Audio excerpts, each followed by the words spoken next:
अफगानिस्तान में तालिबान शासन के विदेश मंत्री आमिर खान मुत्तकी इन दिनों भारत दौरे पर हैं और ये सिर्फ एक औपचारिक राजनीतिक यात्रा नहीं बल्कि ऐतिहासिक और धार्मिक दृष्टि से भी बेहद खास मानी जा रही है।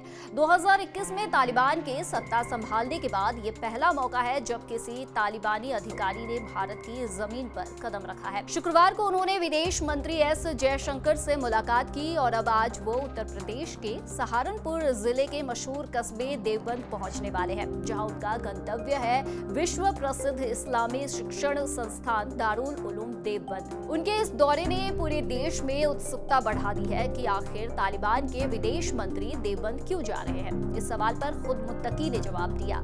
देवबंद इस्लामी दुनिया का एक बड़ा मरकज है। अफगानिस्तान और देवबंद के उलेमाओं के बीच पुराना रिश्ता है। उन्होंने कहा, हम चाहते हैं कि हमारे छात्र भी यहाँ आकर शिक्षा प्राप्त करें। दरअसल दारुल उलूम देवबंद का इतिहास ब्रिटिश राज के दौर यानी कि 1866 से जुड़ा है। इसकी स्थापना मौलाना मोहम्मद कासिम नानोतवी, हाजी आबिद हुसैन और अन्य विद्वानों ने की थी। ये वही जगह है जिसने देवबंदी इस्लामी विचारधारा को जन्म दिया, जो इस्लाम को शुद्ध और पश्चिमी प्रभावों से मुक्त रखने की सोच रखती है। यही विचारधारा आगे चलकर पूरे दक्षिण एशिया में फैली, भारत से लेकर अफगानिस्तान, पाकिस्तान और बांग्लादेश तक। 1947 में पाकिस्तान के खैबर पख्तूनख्वा प्रांत में दारुल उलूम हक्कानिया नाम का मदरसा स्थापित किया गया, जिसके संस्थापक मौलाना अब्दुल हक खुद देवबंद से पढ़े थे। उन्होंने वही पाठ्यक्रम और विचारधारा पाकिस्तान में लागू की। हक्कानिया को बाद में तालिबान की नर्सरी कहा जाने लगा, क्योंकि तालिबान के कई शीर्ष नेता वहीं से निकले थे।